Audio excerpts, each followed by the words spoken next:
Katroka tsara ny amin'ny valora eto amin'ny fahitalavitra Ima TV fotoana ifanomezantsika hatrany moa ifampizarana sy hanolorana indray ny vaovao nisongadina tamin'ity androany ity manasanao ary anaraka any antsipiriany izany hatramin'ny farany 20 janoary 2024 20 janoary 2024 feno efa taona katroka androany nisy ny alatsinainy mainty hatreto mbola tsy misy ny fitsarana mikasika ity raha ity efa taona tao aoriana zay.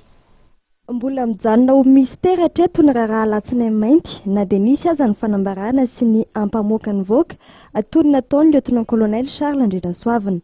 Raha ny zava-misy dia tsy mbola nisy ny fanadihadiana ofisialy, tsy mbola nisy ihany koa ny fitsarana tanterahana efa taona tao aoriana nitrangana raharaha 20 janoary 2024.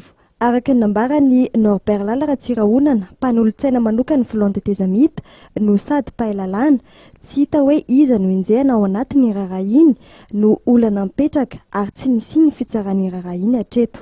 Ka ny problema ny tsotra iza zany no enjehana amin'ny raharaha iny satria samy manana fomba fijeriny dolo ny olona rehetra. Ny sasa milaza hoe zavatra ny taon'ny fitondrany ihany mikarakarany iny, ny sasa milaza hoe ny nanao fihetsiketsehana nanao n'iny, iza ny tena manana ny marina. Raha ohatra ka nanao ny fanetsiketsehana taty aoriana, fa nisy zavatra potika moa zany tsy nisy.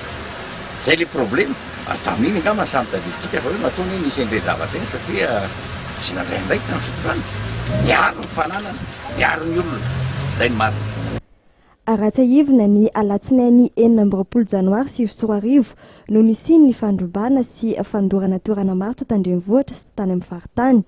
Ka nisy lasibra tamin'izany ny foiben'ny radio sy televiziona nasionaly Tetsenosy, ny foiben'ny radio sy televiziona MBS izay fanana ny filoha teo aloha Marc Ravalomanana.